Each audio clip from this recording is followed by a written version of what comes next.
లేదు సార్ కనబడలేదు.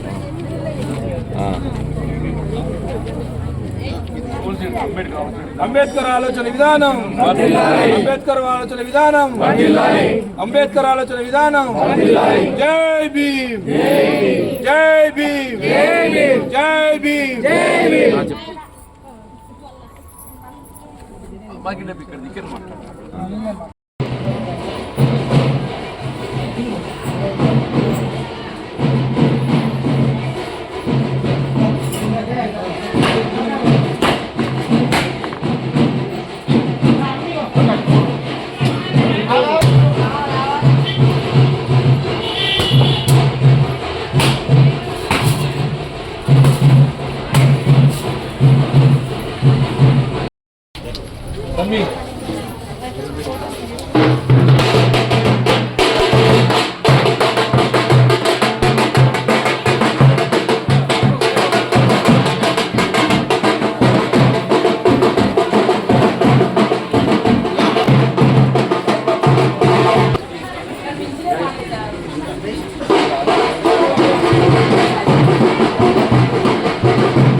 ఈనాటి ప్రచారంలో భాగంగా విచ్చేసినటువంటి గవర్నమెంట్ పెద్దలు, మన జగిత్యాల ఎమ్మెల్సీ గారు, మాజీ ఎమ్మెల్సీ గారు, మినిస్టర్ గారు, వారికి ప్రత్యేకమైన ధన్యవాదాలు చేస్తూ, అదేవిధంగా విచ్చేసినటువంటి బాండశంకర్ గారు, అదేవిధంగా బిట్ట ప్రకాష్ గారు, ఈ వాడకట్టు ప్రజలారా, మహిళలకు, ముఖ్యంగా మహిళా సోదరి మహిళలకు ధన్యవాదాలు తెలియజేస్తూ, ముఖ్యంగా ప్రకాష్ గురించి మీకు తెలియదు కాదు, గత 40 సంవత్సరాల నుంచి తను కష్టపడుతూ ఉన్నాడు. ఈ వాడకట్లో అనేక కార్యక్రమాల్లో ముందుండి 30 సంవత్సరాల నుంచి ఒక పార్టీని నమ్ముకొని మరి ఆ పార్టీలో పనిచేయడం జరుగుతుంది. మరి తనకు మొన్న బీఫామ్ మన 42వ వార్డు తల్లి ఇక్కడికి వెళ్ళేదైతుందో మన సోదరుడు బిట్ల ప్రకాష్. వాస్తవంగా నాకు 40 ఏళ్ళ సూపతవ్వ, అది చదువుకున్న పిల్లలు అప్పటికెళ్ళి. ఇప్పుడు మన పండశంకర్ చెప్పింది కదా, ఎన్నికల వీళ్ళు ఏదైతుందో నేను మొదటిసారి పోటీ చేసేప్పుడు గోడలు రాసిన్నావా, అప్పటికెళ్ళి నాకు ప్రకాష్తోని సాన్నిహిత్యం. అని ఒక విధంగా చెప్పాలంటే ఇక్కడ బాలాజీ తాకిస్ వాడాల కాంగ్రెస్ అంటేనే ప్రకాష్, ప్రకాష్ అంటేనే కాంగ్రెస్. తర్వాత ఆయనకు సోపతి కృష్ణ వచ్చింది, తర్వాత ఆయనకు సోపతి కృష్ణ వచ్చింది. ఎప్పుడు ఏ ఎలక్షన్ వచ్చినా పోలింగ్ బూత్ కాడ కానీ, ఏజెంట్ కానీ, ప్రచారం కానీ, డోర్ టు డోర్ కానీ, వీళ్ళ కాంగ్రెస్ పార్టీ చేపట్టే ఏ కార్యక్రమం అయినా ఇవాళ ఏదైతుందో ముందుండి మరి జెండా మోసిన వాళ్ళు ఏదైతుందో మన ప్రకాష్, తర్వాత కృష్ణ అని చెప్పండి. వీళ్ళు వాస్తవంగా టికెట్ ఎవరు రాసిస్తారబ్బా? ఏ రాజకీయ పార్టీ అయినా పార్టీకి పనిచేసిన టికెట్ రావాలని కోరుకుంటాం, ఏ పార్టీ కానీ తల్లి. ఇలా కాంగ్రెస్ పార్టీ ఏదైతుందో నా సుదీర్ఘ ప్రజా జీవితంలో 4 దశాబ్దాలు అబ్బా, 4 ఏళ్ళు నన్ను చూస్తుండు తల్లి. ఇలా ఓటు గెలవడం, ఓడడం అదృష్టం తల్లి. నేను ఓటు గెలిచినా ఓడినా ఇలా జెండా తప్పినానబ్బా, వెళ్ళి పరిస్థితి ఎందుకు రావాలి అంటున్నాను నేను. నీ చేసి తప్పేంది, పాపమైందబ్బా అంటున్నాను నేను. 4 సార్లు గెలిచిన, 4 సార్లు ఓడినా అయినా కాంగ్రెస్ జెండా నీడనేది కాంగ్రెస్ పార్టీ బలోపేతం కొరకు 2014లో అయితే మొత్తం తెలంగాణ అంతా పోయి వాళ్ళు టీఆర్ఎస్ కారు గుర్తు గెలిచిందబ్బా. మన ఉమ్మడి 3 జిల్లాలు ఆదిలాబాద్, కరీంనగర్, నిజామాబాద్ 32 స్థానాలు ఉంటాయబ్బా. 32లో 31 ఓడిపోయింది, ఒక్కటి గెలిచిన తల్లి ఒకే ఒక్కటి అబ్బా. అని ఇప్పుడు సినిమాలు చెప్పినట్టు నాకు ఒకే ఒక్కటి అబ్బా. ఆయన నిలబడి పోరాటం చేసినా కానీ ఏదైనా తల వచ్చానబ్బా. 5 ఏళ్ళు అబ్బా, 5 ఏళ్ళు కేసీఆర్ ఎంతో పాలనకి ఏదైతుందో ఇదే ప్రకాష్ లాంటి మిత్రులు సహచరులు మా బండశంకర్ గాని, విజయ్ గాని, మా రమేష్ అన్న గాని అందరి సహచరులతో ఏదైతుందో ఏ కార్యక్రమం ముందు పోరాటం చేసాం అబ్బా.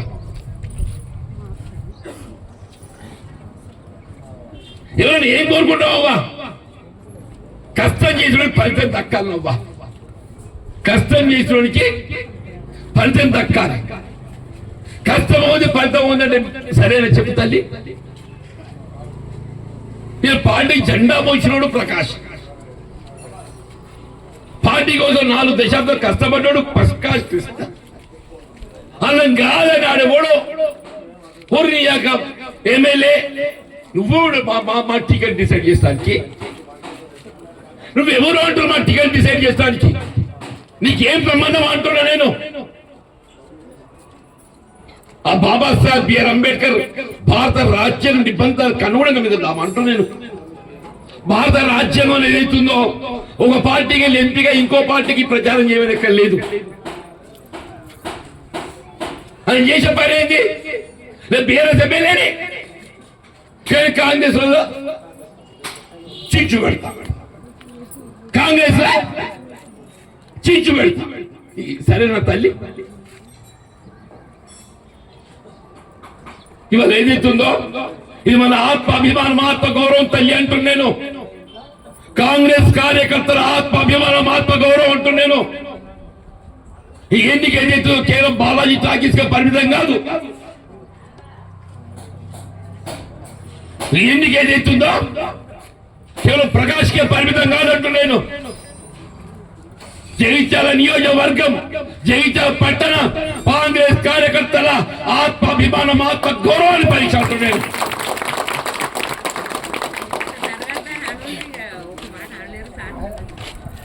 ఎన్నిక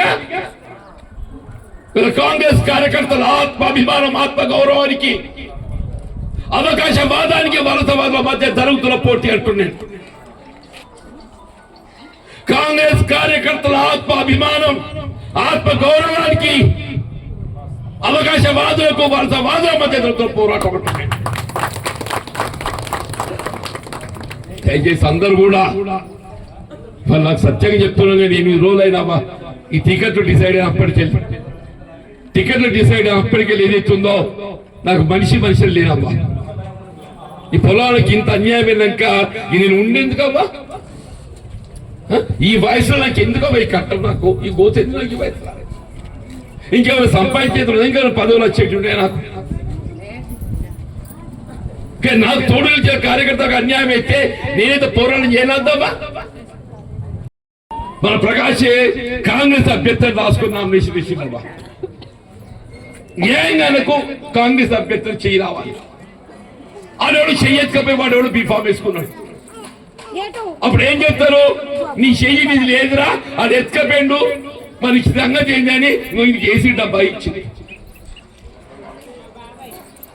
తాము కాంగ్రెస్ లో నింపేసింది. ఆ బీఫా కూడా ఎత్తుకపోవడంతో ఏదైతుందో దొంగ ప్రకాష్ ఏదైతున్నదో పాపానికి ఏసీ గుర్తు తప్ప వచ్చింది. మనం సమర్థిద్దామా తల్లి? అవురమ్మా, మన గుర్తేంది? గట్టినుర్రా గాడి అటు చూస్తారా? మనకి అదే అంటున్నా. మన గుర్తేంది? మనం ఏ గుర్తు కొట్టేద్దాం? మనకు ఏ గుర్తు కొట్టేద్దాం? ఏసీ గుర్తు కొట్టేద్దాం. వచ్చిందా? లేదు అందరు కూడా బిట్ల ప్రకాష్ అన్న ఏసీ గుర్తు తల్లి, మన వాడ కట్టోడు. అర్ధరాత్రి అయినా కానీ మిస్లుగా కొడితే చెప్తాడబ్బా. మన సేవకుడు బా ప్రకాష్ ఏదైతుందో మన సేవకుడు ఆయన ఏదైతుందో ఎన్నడూ కూడా ఇలా పెద్దరికాల కోసం చూడలే. ఇప్పుడే చెప్పాడు శంకర్ పెయింటర్ అని చెప్పని, రంగులు పూసుకుంటా గోడలు సున్నాలు వేసుకుంటా గోడలు రాసినోడు అన్నాడు. ఇలా ఏదైతుందో మన దేవుడు బాబాసాహెబ్ బిఆర్ అంబేద్కర్ గారి రాజ్యాంగ నిబంధనలకు అనుగుణంగా ఆయన పోటీ చేసే అవకాశం రావటము, అది ఏదైతుందో మరి ఆ చేయి గుర్తు దొంగలు ఎత్తుకపోడుతూ ఏదైతున్నదో ఇలా ఏసీ గుర్తు డబ్బు వచ్చింది. అందరూ కూడా ఏసీ గుర్తు మద్దతు తెలిపి అత్యనేత గెలిపాలని కోరుతున్నాం తల్లి. జై హింద్.